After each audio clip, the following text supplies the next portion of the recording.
she puts them on the Christmas cards. But she said he always makes a funny cake. I'll be right. Hi, Ollie. How are you? Batteries have got fast.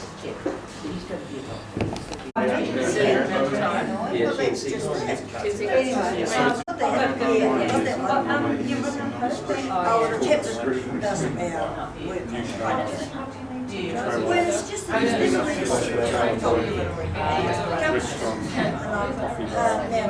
friend of mine from Christchurch, she said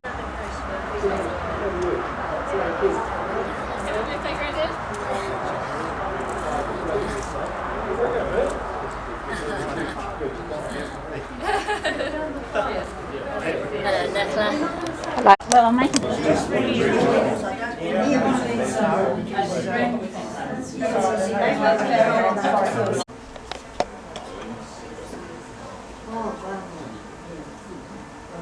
who else are waking up? Jane Shaw,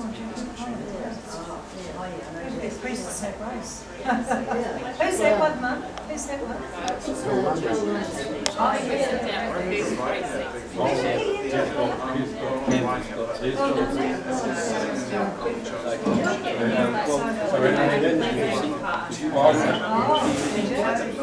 Because I'll probably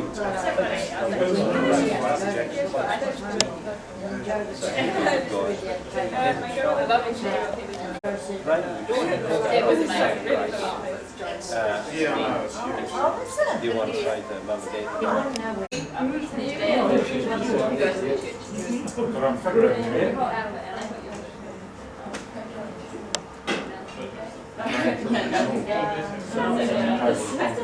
Yeah, you did this great. It's very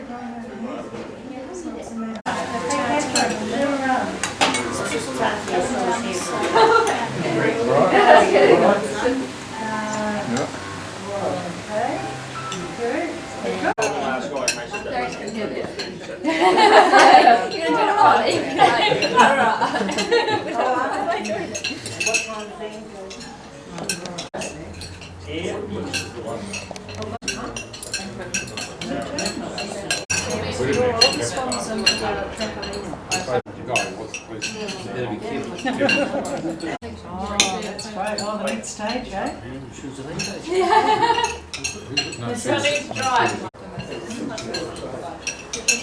Get birthday. I don't know about you, but sort of birthdays, when you think back on life, you're pretty happy to have your 15th birthday. Your 21st is okay, but at about that stage you're wanting things to slow down. And as time goes on, and I see there's a photo of a significant birthday there, that's 20 years ago. 10 years ago. 20 years ago. No, it was a 70th. No, it was not, it was the 60th. Oh, I'm sorry, Margaret, was still you're right there. And so I don't think we should mention the numbers too much. I think we just should concentrate on the fact that it's a significant birthday, and just and celebrate it as such.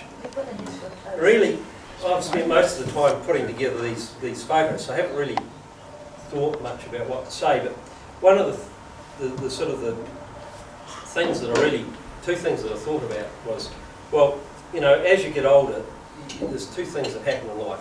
First of all, you actually get to live through a number of major world events, and you know that's great because you see it firsthand. But it's not too bloody good when you're a participant either. And you know, some of the major world events, when you think back, the Great Depression, the Second World War, space travel. I don't know how many share market crashes now. Floods, windstorms, and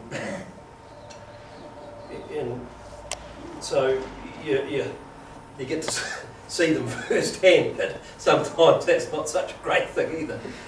And of course also too, I think perhaps you know, Dad's probably lived through probably some of the greatest change that we've seen really in a lifetime.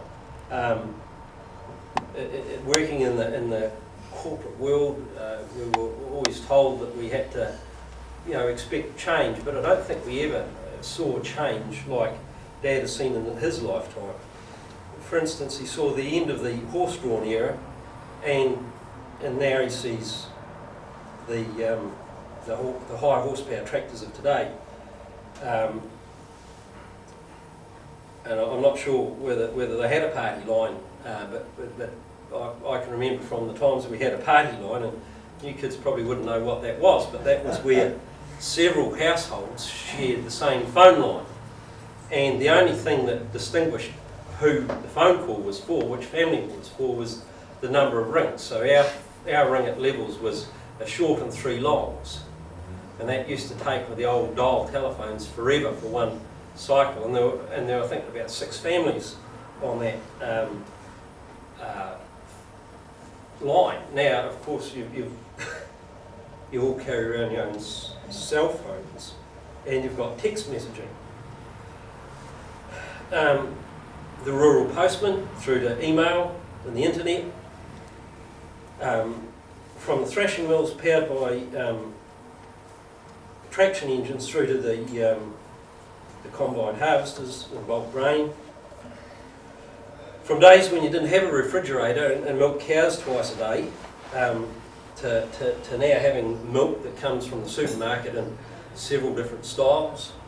From the old manual rural phone exchanges, I know the Pleasant Point exchange from memory, you dialed, if you're in Timaru, you dialed 072 to get the Pleasant Point exchange, and the operator picked up the phone and asked you what number Pleasant Point you wanted. And if you didn't know the number, you could just say the name. So, well, STD was a great thing when it came through, which was called subscriber toll dialing, where you could dial the area code, like 03, and the phone number. And now, of course, we've got international subscriber toll dialing. So, you know, they are the sorts of things that I can think of that Dad may have seen that have changed. He has been around a generation longer, so probably sees the change even greater. But I think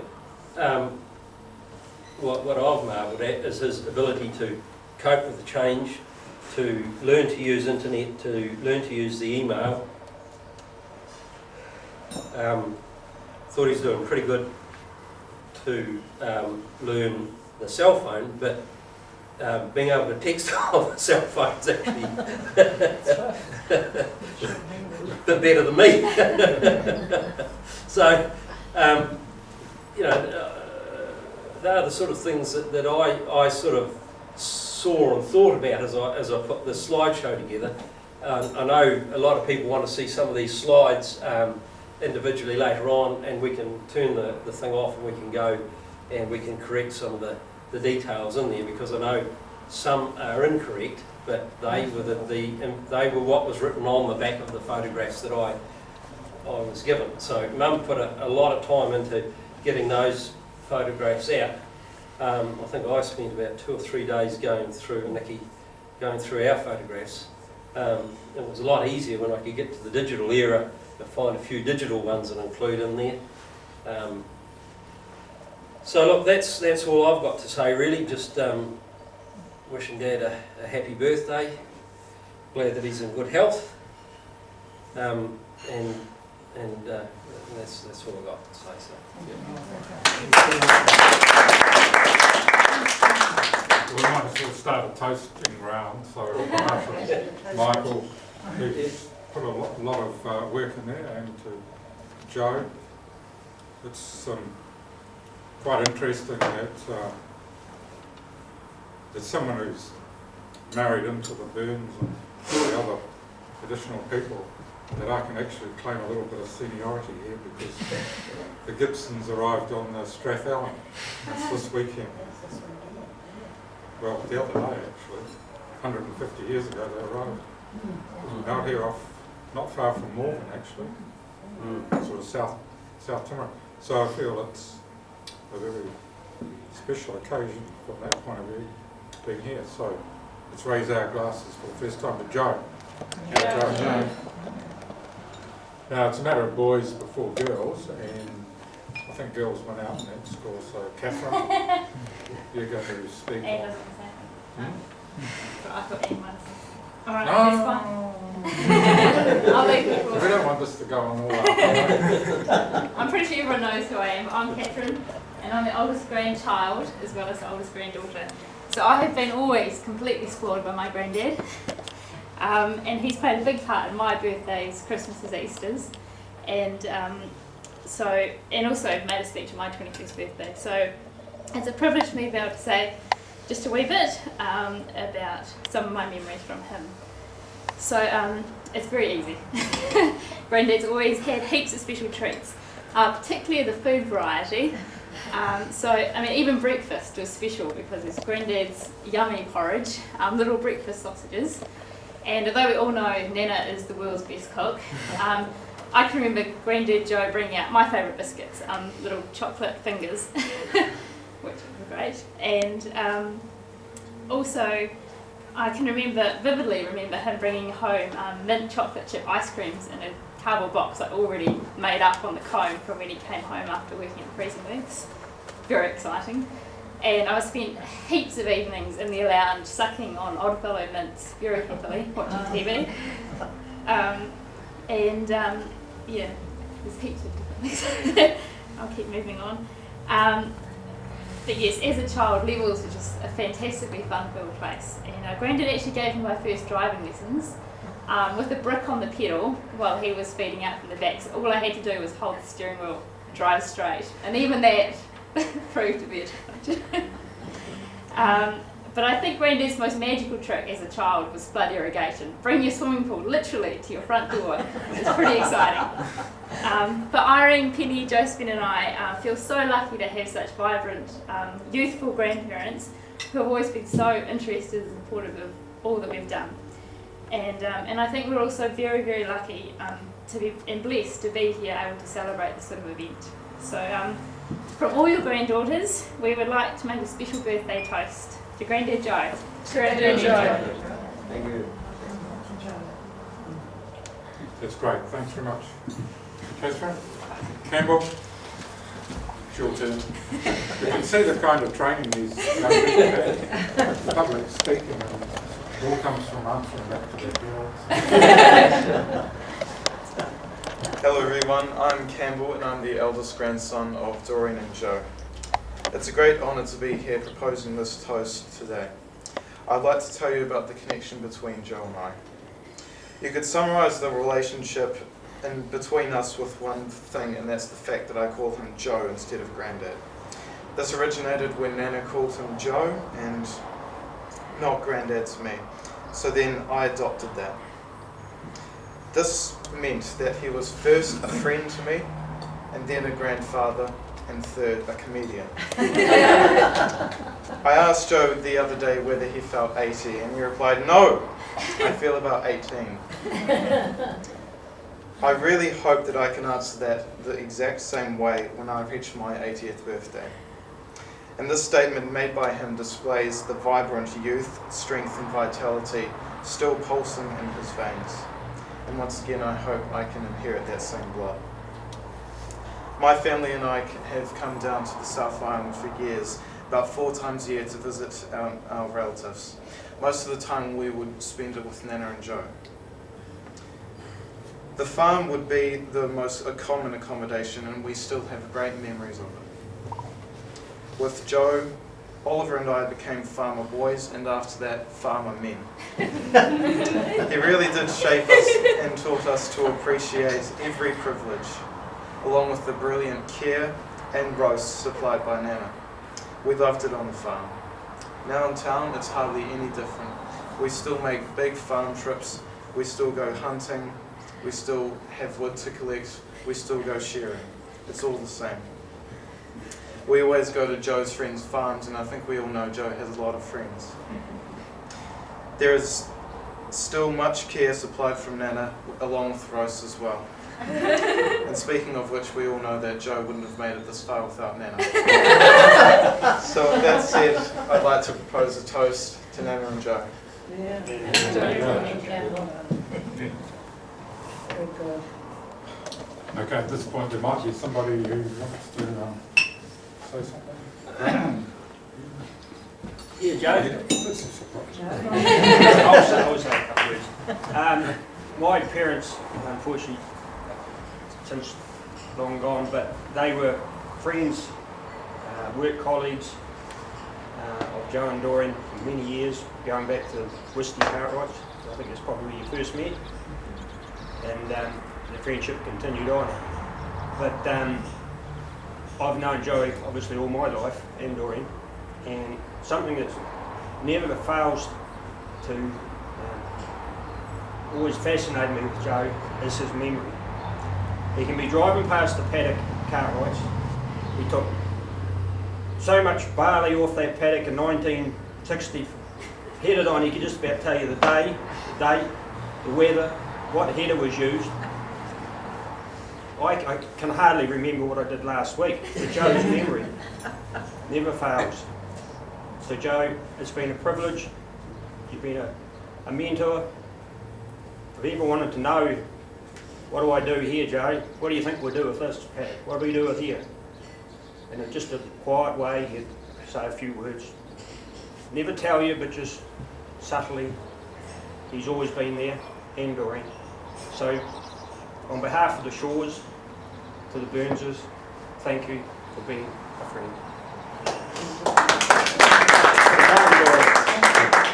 Thanks so much.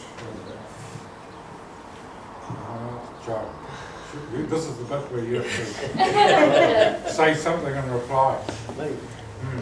Me now level, is it? I hope he's been given plenty of warning about it. So we could take half a dozen stories. Michael commented on one of the things I'll mention now, that I'll probably forget later, was the party lines down in Willowbridge. You had the party line there. It was the 273 line, and on that line there was 13 subscribers, but two of them were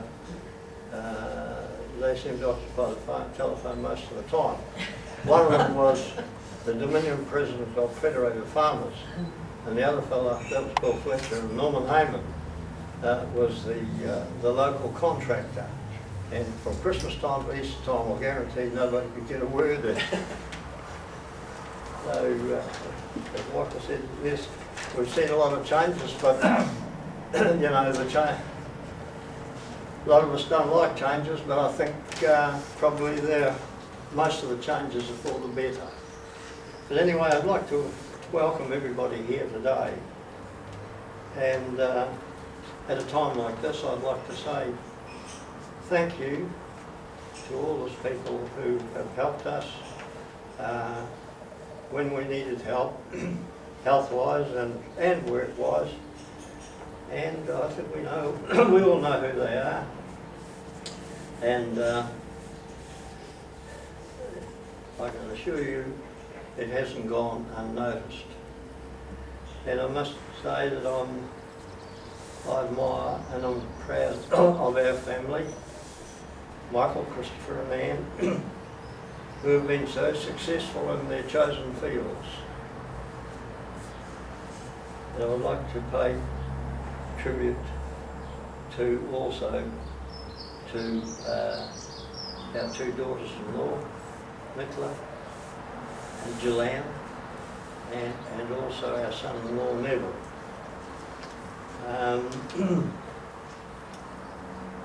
Their support of our children in 3 long and very happy marriages has been a great joy to us. And although they're fairly widely spread, Michael in Christchurch, Anne and Neville in Auckland, and Chris in Burlington and Canada, we do keep in contact and we know what's going on amongst everybody with the modern technology. And I would also I have happy memories of the grandchildren coming and staying with us. We've seen them, you know, right from the word go, seen them grow up, and how they've all matured and are successful and following their own link in life. We've got Catherine, Irene, Penny, and Josephine, Christchurch, Campbell and Oliver in Auckland, and Henry, Brendan and the late Liam in Canada.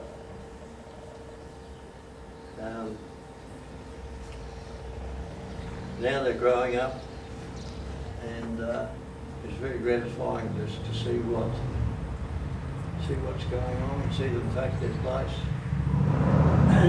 Just, I remember a few memories of the grandchildren, you know, coming, staying at levels on just how a little body sort of can bring you back to earth and make you see reality. I remember Catherine one time, she'd had a big day and getting bedtime and she was a little bit tearful, I think.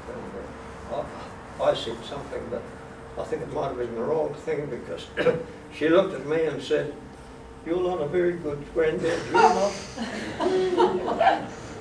So I can assure you I was brought down to earth with a very big thump. Yeah. Now, last of all, of course, I can't forget Doreen, who, as Campbell said, I wouldn't have made it this far if I didn't meet her. Yeah, and she's always been able to come up with the magic cures and potions to dish out when, you know, when the health wasn't too good.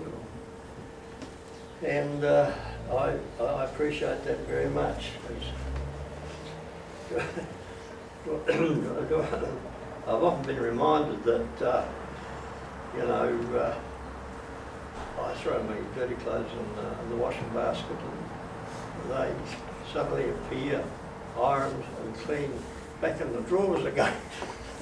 And I can assure you I appreciate this, even though I mightn't rave on about it.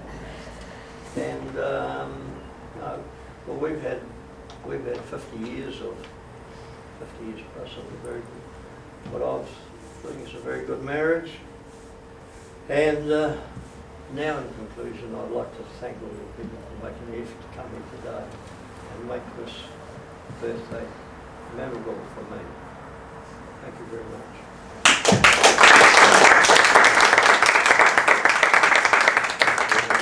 That's very good, Joe. Thanks very much indeed. We're going to have a bit of a break now. The dessert will follow, and obviously Doreen. Everyone wants to know about all these potions. So we can have lots more of these birthdays.